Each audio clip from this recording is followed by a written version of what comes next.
My parents said they were going to be child-free when they got married. Relatives have told me that I got pregnant pretty by chance. At first I had a good life, but I think my parents didn't want to spend as much time with me once I stopped being so cute and beautiful. They both had jobs and a business that they started together. They lived and breathed that business, and I was always second to it. The rest of my family, like my grandparents, lived in different states, and I didn't know much about them until I was an adult. So I didn't have any other family around when I was a kid. I was pretty much raised by TV and my teachers. Before I turned 13, I often didn't spend my birthday with my parents because they would just give me money and tell me to buy whatever I wanted. It was pretty much the same for Christmas, and sometimes even for back-to-school buying. Once I turned 10, I talked my parents into buying a fake Christmas tree that I could put together and then take apart every year. Without it, we wouldn't have had a tree at all. If I had to describe my parents, they're like those people who wear black all the time, drink a lot of wine and frown at other people. And my parents looked and behaved the same the last time I saw them, even though my dad wore a toupee all the time now. I asked my parents if I could work part-time at their business when I turned 16. They told me they didn't have any open jobs or anything like that. They could have told me straight out that they didn't want me there. As soon as I turned 18, my parents told me that I was an adult and should move out as soon as I could. I had a part-time job while I was still in high school. I also didn't have nearly enough saved for college. They told me to pack up and move out not long after high school finished. They got a real notice to vacate that gave me 30 days and everything. They didn't even help me move. I needed help from the truck-owning dad of a friend. I ended up getting a bad apartment and working in stores. I didn't have any skills in real life and didn't have time for college. Then, after only a few months, I was fired because my boss really didn't like me and gave me bad grades for the silliest things. I no longer even remember what they were. The boss didn't just treat me badly though. A few other people and I called company to talk about it. The boss was soon fired for a number of different reasons after being looked into by corporate. I don't know many of them because it was mostly kept quiet. But someone told me that stealing cigarettes was a part of it. The boss also smoked a lot. Corporate wouldn't hire me again, but they would change the record to say I was laid off instead of fired so my resume would still look good. I guess they thought I was broken or something. For some reason, I quickly lost all of my money because I was bad at handling it and couldn't find steady work. I lost my place. When I went back to my parents to ask for help, they wouldn't take me in, not even for a short time to get back up. I lost my job and had to sleep in a tent in someone's backyard during the winter. All of my friends had gone to college, some in different states. I, on the other hand, was broke and doing any job I could find to make ends meet. Someone who lives next door to my parents found out I was living in a tent and offered to take me in for a short time so I wouldn't freeze. She helped me nag my parents until they told me how to get in touch with my cut-off family members. They didn't want to tell me. Maybe they were afraid of being judged for how they threw out their son. But they gave me the information and a list of ways to get in touch with them. Then they told me not to bother them ever again. Friends and family from my dad's side of the family were shocked and delighted to hear from me, because they hadn't seen me since I was a baby. I'm the only grandchild they have. When my grandparents heard what was going on, they flew me over to live with them right away. They pretty much adopted me. Even though they were invited, my parents didn't even pick me up at the airport. I didn't talk to them at all for almost 10 years. My grandparents claimed that they hated my parents for how poorly they handled me, and formally disowned them by eliminating them from their wills. People who know my parents say they didn't like hearing that. But they also said it didn't matter because they were rich and didn't need anything from my grandparents. It turned out to be so wrong what they said. By the time I was a year old, I had saved enough money to start going to community college. My grandfather helped me get a good job and earn an associate's degree. Eventually, my grandparents offered to sell me their house so they could retire in Arizona. Every year, the cold weather was making her health worse, so my grandmother wanted to move to a warmer place. It made me sad to see them go, but I was glad to buy the house. They gave it to me for a third of what it was worth. It will be paid off in a few more years. Because of my job, I have to go on the road from time to time. That means I might not be able to come home for weeks at a time. This doesn't bother me though. I don't have any pets, a lover, or other things like that. I don't have time for them right now. I'll make time in a few years though, when I have some things in order. I do not want to be single for all time. Then in late 2020, I came home after being away for more than 2 weeks to find a big white van in my yard that I didn't know. When I was about to call the cops, I saw that the van had my parents' business logo on the side of it, and I was scared. Yes, they were there. They got in somehow and were now living in my house. And they were so rude as to greet me like we were old friends as soon as I walked in. They wouldn't leave because it was Grandma and Grandpa's house, even though I told them to. I told them it was no longer their house. When they got old, they sold it to me. If they knew anything about my life, they would have known that. But 10 years ago, they threw me out with the dogs without any life experience.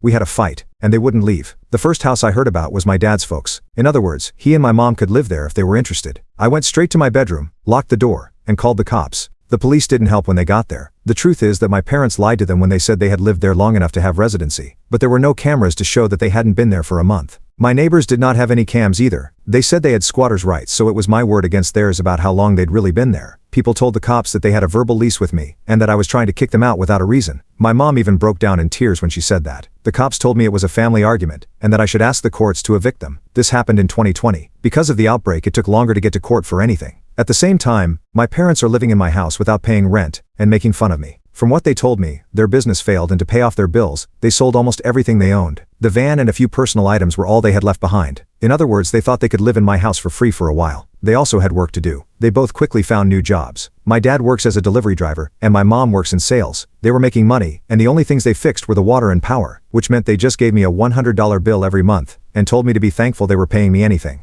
The only time they would talk about rent was when I took 18 years of their lives. They said I owed them rent-free living. Plus, they weren't asking for the money back at that time. Then they said they would no longer help with the bills. I was so stressed out that I called my grandparents to tell them what was going on. They were very upset and told my parents about it. They said they could stay in my house anyway though, and wouldn't move. Grandpa told me he was sorry this had to happen, and that my parents wouldn't have moved in if they hadn't sold me the house. I told him not to stress out. I had already asked the court to kick them out, and I would soon get it. And my parents knew they didn't have much time left. I made sure that my parents could hear me say that. The way they reacted was to be quiet. Dad was away most of the time, because he drove a delivery truck 6 days a week, a job he didn't really like. And when she had free time, my mom tried to take over my house. After telling me that my parents were my parents and deserved better, she made me move things around in my living room, and even tried to make me give her and my dad the master bedroom. They tried to make me feel like I owed them something, but I told them they didn't deserve better and to stop it. I didn't want to be born. Along with that, parents have a duty to raise their own kids. All they were doing was trying to show who was in charge so I wouldn't kick them out. The last time I took my parents to court was 4 months ago, in early 2021. I did it because they were squatters. We only had to go to court because they fought the removal and tried to trick me into going back on the deal. They tried to get me to move in by saying that it used to be my grandparents' house, and that they were giving me $100 a month, but there wasn't really a rental deal. They knew it would be dishonest to try to make a fake one, so they didn't. The judge told them they had to leave within 30 days at the latest, because they had no right to be in my house. When they saw me after court, they told me they were upset that I had kicked out my own flesh and blood. They were acting like they didn't care about my well-being, so I couldn't help but laugh and call them liars. They didn't love me, so I don't love them either. I didn't owe them anything. They tried to take everything that was mine, but they didn't deserve to be called my parents because they've never really been like that. I sneered at them, told them they were lying narcissists, and told them to take care of their own business. The reason being is that they know I will call the cops if they don't leave my house after 30 days. My dad looked very angry. He tried to say or do something, but my mom stopped him by grabbing his shoulder and shaking her head. He looked down at me and left.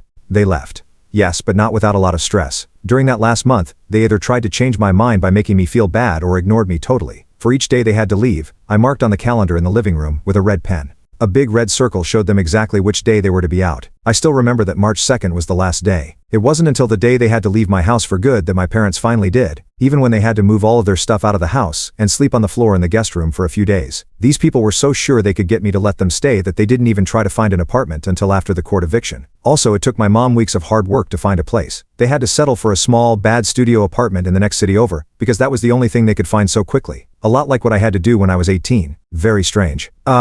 I took my mom to see it once, and the place was awful. The walls and rugs were a baby barf green color, and the only window looked out onto a brick wall. There was no dishwasher, the stove was the smallest I'd ever seen, and the toilet looked like it needed to be replaced. It wasn't very quiet inside either, thanks to the walls. While we were there, 2 people were already fighting loudly in the flat next door. My mother did everything she could to give me sad looks and hints that I should feel bad, that I was forcing them to live in such a place. But I pretended I wasn't aware of anything until she stopped. They signed the lease right away and spent the weekend moving in the few things they owned. Finally, they asked for my guest room's queen-size bed, dresser, and flat-screen TV. After they had slept in that room for 5 months, I told them to leave, because I didn't want them in the house anymore. They looked at me like I was treating them like they were sick and didn't want anything else. As soon as they had to leave for good, I changed the locks on all the outside doors. They had spent their last night in my guest room and all of their stuff was at the flat. As they got into the van, they saw me start to take off the old lock on the front door. I didn't say anything, and neither did they. They watched me for a while though, until I put on the new doorknob. After that, they finally left. When that van went down the road, I let out a huge sigh of relief. I thought that their time had finally come, and they didn't need to worry about me. They could live under a rock. Not at all. My folks just heard from them. They called them to brag that they had opened a new business in the same state as me,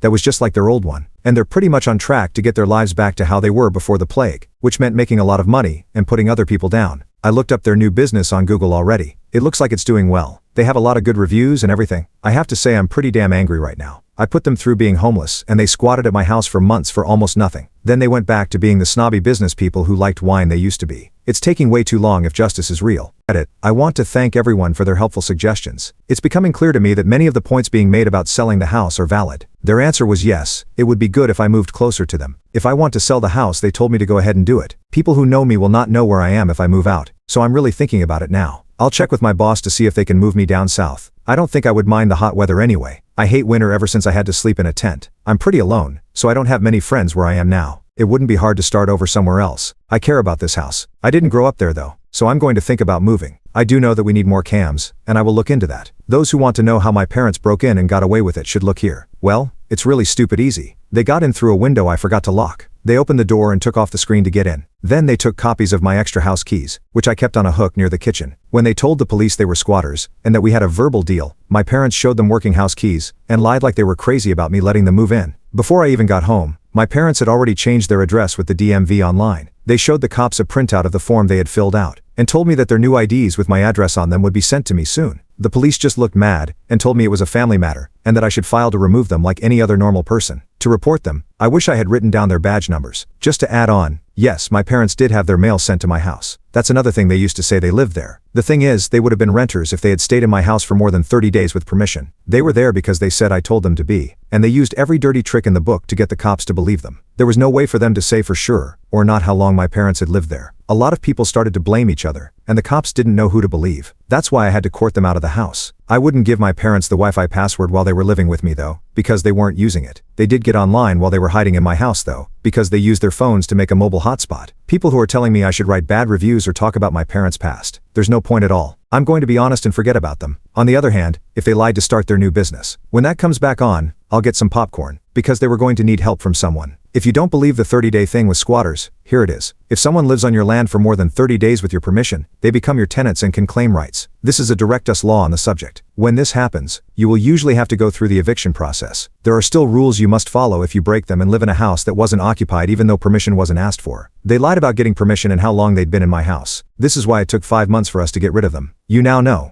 Update, it's been 5 days now. So I decided to find out more. So I spent 2 days asking my family members how my parents started their new business. They got a new business up and running in less than 2 years after going bankrupt, which is pretty rare. For those who thought it was an MLM, the answer is no. That's something not even my parents would do. Without a doubt, they think MLMs are not for them. The new business my parents are starting is also pretty small compared to the old one. I'd say about half the size. Before they hired at least 2 people. They are the only ones left now.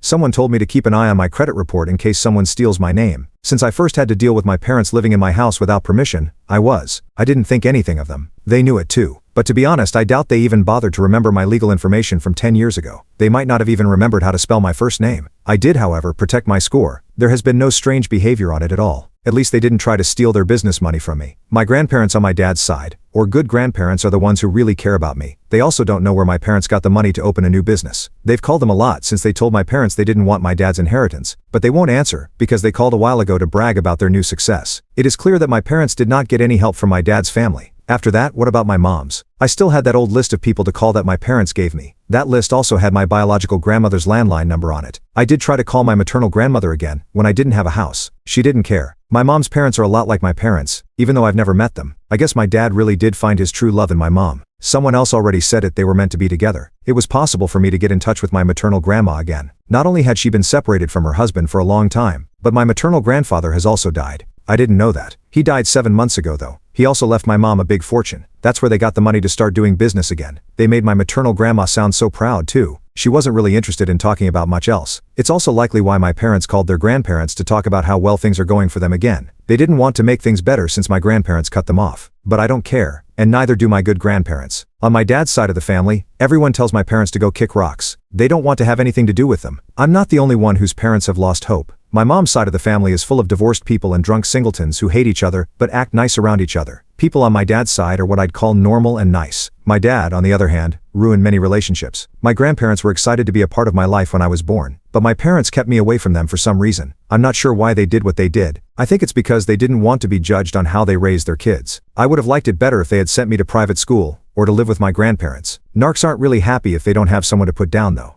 You have no idea what they've said about me behind my back all these years. To start a new business, my parents didn't do anything wrong, it looks like. Not much that can be told to the IRS or someone else. There is no rule that says you can't use money from an inheritance to start your own business. Like me, my mom was an only child. When her dad died, she got everything, such as his house and land. That's where my parents live now. I saw a picture that my maternal grandma sent me. The house isn't very nice. Not bad though. About the same as mine, I'd say. My parents now have a place to live without having to pay for it, so they probably won't have to bother me again. I want to move and sell my house. It turns out though, that the company I work for doesn't have an office in Arizona. So I either quit and look for work in Arizona after selling my house, or I don't. I could also stay put and hope my parents don't bother me. It's on my mind to look for work because I don't want my parents to ever find me again. If it's not possible, I won't move. I'd rather be able to though. So what if I want to sell the house quickly? There's no point in getting more cameras for it. However, if I can't find another job in Arizona in the next few months, and have to stay here, I might as well put cams inside and outside. A lot of people have told me good things about what cameras to buy and where to put them. I don't think the same thing will ever happen again. But I don't want my parents to ever try to find me again, for any reason. I won't care if they need help when they're old. They won't get anything back for what they gave. For all time, they're dead to me. The people on my dad's side of the family also agree.